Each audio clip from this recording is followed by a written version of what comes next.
My humblest of regards to the fellow members of the Alpha branch of the Utopia. And now, commencing video.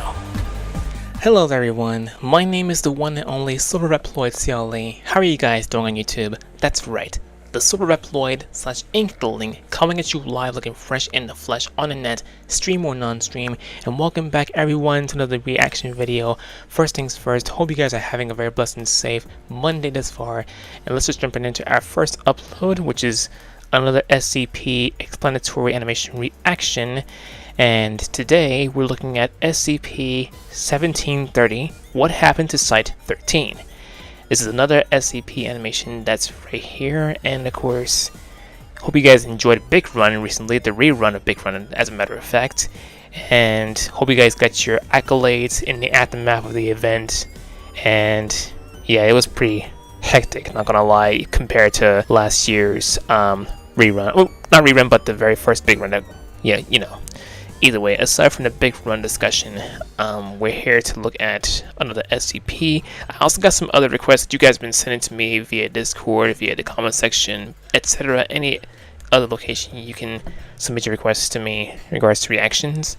This is the first one, right? Well, this is the usual one right here that I've been introduced to by one of my collaborators, and this is the continuation to it. I also have some other requests that people have been sending to me, which I'll probably record all of them today and have them premiere on certain designated dates just to get them out of the way, because well, they're mighty big, but it doesn't matter. So hope you guys enjoyed them. So with that being said, before we start the reaction to this video right here, for those who are new to the channel, thank you all very much as always for tuning in, and of course giving the channel a very excellent glimpse. Your everlasting love and support are greatly appreciated by yours truly. Remember guys, the giveaway series is still transpiring, so if you are lucky enough to become my 29,500 subscriber, you may refer to the giveaway details in the comment section pinned, and the winner of the giveaway will receive this. So we're literally almost there to 29,500 subscribers, so let's keep the count going guys, and I cannot wait to give that card away. But anyway guys, make sure you like this video if you enjoyed, leave your comments down below, and of course subscribe for more with the notifications activated. Make sure you also do the same for SCP Explained for more of their explanatory animations for SCP subjects. Channels provided in the description, comments in the outro, and of course, big shout out to the members on behalf of Utopia. Also, speaking of which, I want to give a special shout out to one of the current and past members on behalf of the Utopian branch, who has been a member of my channel, our channel, for a long time, and he goes by a Ghost. Big shout out to you for being one of the long-lasting members on behalf of the Utopia. God bless you, and thank you so much for your everlasting love and support. For those who've been members of my channel for a long time, they'll receive big shout outs, so make sure you take this moment to check him out. Channel's provided in the description. And with that being said guys, let's go ahead, react to this SCP right here. We shall see how it goes. Rolling clip it now. SCP-1730 is one of the biggest threats the Foundation has ever faced. SCP-1730 does not exist. It was how is it a bigger threat when the compound was first discovered. A large complex of structures in rural Texas, about 15 kilometers northwest of the Mexican border, located in Big Bend Ranch State Park. It was easily the biggest structure in the area, but there was no record of any such structure ever being built. A massive network of power stations, containment facilities, and research buildings, SCP-1730 looked like it had been abandoned for a long time. The exterior was degraded, but the building was still operating. A power generator had been running for an indeterminate amount of time, even as the infrastructure just because some buildings are looking degenerate doesn't mean they lost their functionality. But there was one detail that attracted the attention of SCP brass. SCP-1730 bore identifying markings linking it to Foundation Site-13, a research facility that was marked for construction near Nome, Alaska. But Site-13 had never been built, having been abandoned in the planning stages. So why is it in the middle of Texas, fully constructed and long abandoned? The Foundation needed to know more, and they needed their best to investigate. It was time to call in the Game Wardens. Apollo 3, the mobile task force used to investigate dangerous sites, was brought in, and 5 elite agents were briefed and sent in: Ross, Houston, Noah, Ohalo, and Vigo. It didn't take long for them to discover that something was very wrong with the site of SCP-1730. The facility was located in the middle of South Texas, but the local flora surrounding it was native to Nome, Alaska. Something had transported a building that shouldn't exist to to another place and time. Commander Ross ordered his men to enter, with Houston taking the lead. They discovered that the entry led down a long staircase. Oh, they descended slowly, following a strange light that no one could identify, but had a sudden shock when they discovered that the basement of the staircase was missing. The light suddenly stopped, and it became so dark that it was impossible to see what lay beyond the staircase. Upon probing the inky black void at the base of the staircase, they determined it wasn't a fog or shadow. It was a liquid, and it was rising. Ross ordered the men to pull back, but Houston was in too deep. He couldn't break free from the inky black liquid. The men pulled him away and got him free, but his legs were gone. Not ripped off because there was no blood anywhere, smoothly cut off, as if they were never there. And as they put Houston down, he stood up on phantom legs. He didn't feel any pain, but everyone could tell something was very wrong with this place. And the messages they started seeing on the wall made clear they weren't the only ones who knew it. What happened to Site-13? Death here. Not my body. Bleed. There had been other people or things inside SCP-1730, and they wanted anyone who entered to know that this was a very dangerous place to be.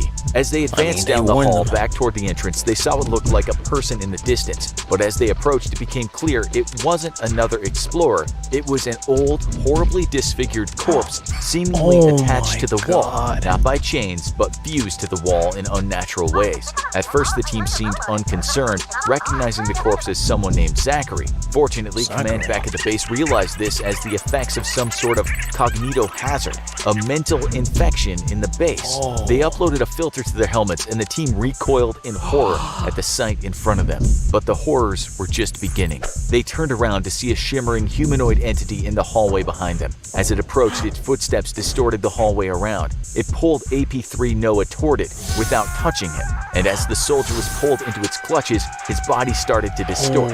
Vigo was next, being grabbed by the arm by a long appendage, and his arm started to change color and distort. But the Foundation sent Apollo 3 and prepared.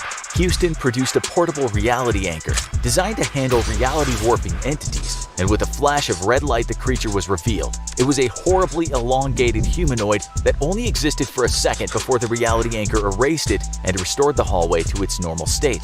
Vigo would recover, with the strange red color in his arm fading eventually. Noah wasn't so lucky.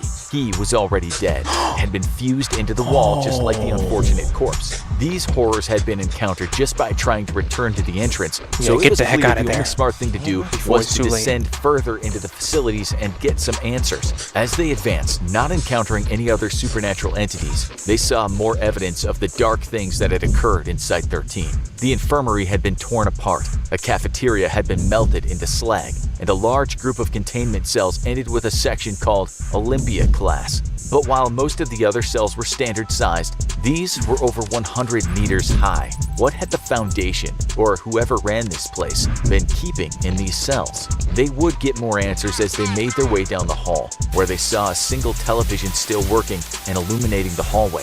At first, the television flickered, but the image soon cleared, and the agents were able to see what it was broadcasting. It was the interior of a containment cell, and there was someone in it, and they recognized them as one of the most dangerous beings contained by the SCP Foundation, Bobble the Clown. A predatory supernatural clown that inhabits a children's TV show. Bobble the Clown was broadcast by an unknown source and could only be seen by children under 10. Originally seeming to be a normal kids show about a clown, every episode eventually devolved into the murderous Bobble teaching kids how to do horrible things like arson and torture. The Foundation eventually captured and isolated Bobble's broadcast, but the clown remained hostile and vicious. But not here. As the team talked to the Bobble trapped in the mysterious Site-13, it became clear that this clown was broken by whatever it had experienced. It rambled, it hid from the camera, and it was clearly terrified as it told the team about the horrors of the site, and it seemed to recognize the agents as something familiar, but not completely familiar. It claimed to be able to smell them, and it said they smelled different. As Bobble rambled on, the agents learned about a man named Emerson, who ran the site. Like the Foundation, he was obsessed with containing the strange and dangerous entities in the world. But unlike the Foundation, he didn't just want to protect the world from them. He hated them.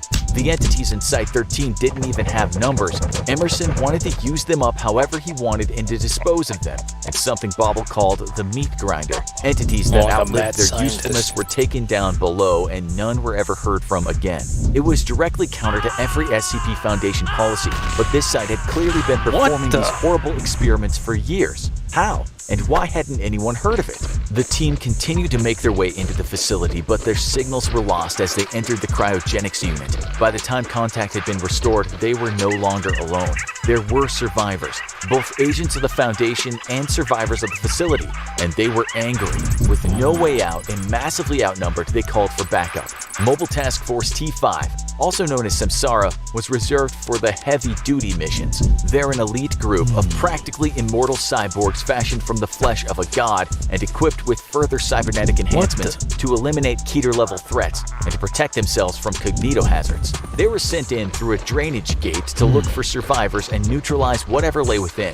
They didn't know what to expect, but they knew one thing: no one who had been sent in had come out. It wasn't long before they realized how dangerous this mission would be. As they came across some large gated drainage pipes, they could see at least 20 charred bodies of humanoids pushed up against the gate, some reaching their hands through. Whatever had happened in Site-13, these unfortunate beings had been desperate to escape. As they made their way down the drainage pipe, they could feel it getting hotter, as if they were nearing an energy source. And there was one other odd thing about the pipe. It was draining inward, not out. They made their way into a control room where many of the consoles had been destroyed. Looking through a window, their view was obscured by a mysterious black mass. On the control panels, they could read terms like incinerator and body pit access. They split up trying to find answers, but found many of their accesses blocked by the black mass. As the T5 task force argued over their next move, they were startled by a sudden jolt. The giant mass had started moving. The team watched as the mass spun, revealing a giant turbine, which turned the inky substance into a fine slurry that was then scorched by giant streaks of fire. One of the T5 shot open the glass chamber, allowing the team to get closer and blasting them with a wave of heat. As they descended into the chamber, they could see a massive plant-like structure overhead, which started to shake. Suddenly, thousands of glowing pods were released from the massive plant, and each one lit up and let the team view the chamber more clearly. But it was what was inside the pods that was more disturbing. Each pod had a humanoid shape inside, seemingly reaching toward the team until they hit the slurry below and the shadows went dark. The team descended to investigate the slurry when something started to leak out of the walls. Looking at it, they could see something moving within. One of the team members picked up the wriggling object out of the black liquid and it took a bite of his hand. It was a leech, and there were thousands more of them moving toward the slurry, consuming it. And as the leeches ate, they started growing. They seemed to be moving in unison, communicating with a larger being lurking at the base of the slurry. It's a wrap for larger them. leech, a queen, or something else. The team wasn't sticking around to find out. They beat a hurried escape from the leech room, finding themselves in another hallway. Whatever the black substance was, the entities who had been here had used it, scrawling blood on the walls over and over again. Occasionally, they would come across a drained corpse covered in the black fluid. Had the leeches bled them dry? The facility was so sprawling that the team knew if they wanted any chance of navigating it safely, they needed to get the lay of the land. They needed to find the control center. The door read stairs to cryonics, and the leeches were nowhere to be found. It seemed like a safe path, but as soon as the team entered, the temperature dropped drastically to well below where it would be safe for a human to survive. The team's internal heating system kicked in to save their lives, but it wasn't the only threat. The team was about to encounter exactly what Site-13 was keeping locked up. As soon as they entered the room, sound ceased to work. The filters in their gear were overloaded, and the team saw warnings around the room. Silence. Don't look. A massive, multi-limbed figure emerged, with each of its 60 arms moving independently. The creature had no head, but a large circular structure covered with ancient glowing symbols. Whatever it was ancient, all-powerful, and deadly. The team scrambled to get away as the glyphs on the creature burned white-hot. Anyone who touched it was burned. Anyone who looked too long at it felt their optical implants burn out. The symbols on the creature were indecipherable, but one word was clear and printed in English: Emerson. Site-13 was from another world, another timeline where the SCP Foundation evolved into something horrible, ruled over by Elliot Emerson. It tortured and captured its beings and eventually killed most of them in the horrors of the incinerators. When an escape threatened to destroy the facility, Emerson successfully activated a device that removed the facility from their world into ours. Of course, as any avid follower of the SCP Foundation will know, there's far more to the story than this. Emerson may have been the start of Site-13's problems, but he was far from the end. We're talking about a tale so epic in size and scope that it would be impossible to fit into one video. A tale of subterranean horror, a daring rescue mission into the bowels of Site-13, and an anomalous battle to end all battles. And you can look forward to that epic tale, including the horrifying story of Leech Boy and the tragic saga of Dr. Hadley in Part 2, the Samsara extraction mission. Trust us, it's worth waiting up for. Are you sure about that? Because, well, given what just transpired with the soldiers going downstairs to investigate the room where it has the black structure, and just a lot to take in with the people who came down there and were literally vanquished by yeah, just oh my god. So Emerson, that took place in a different timeline of SCP where stuff's just like, yeah, it's just, I can't even freaking, I'm literally flabbergasted. Like, I'm like looking from one place to the next. I need to attenuate that because, well, that was just, oh my god. So I can see now why Site-13 was very hazardous, and it could lead to demise to those who entered such a site as that.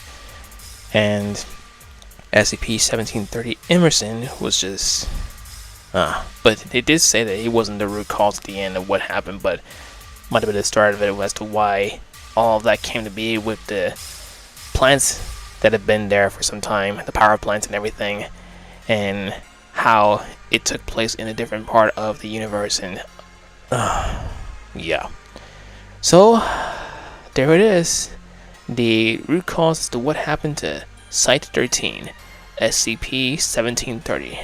That was my reaction to the video. Hope you guys enjoyed it very much.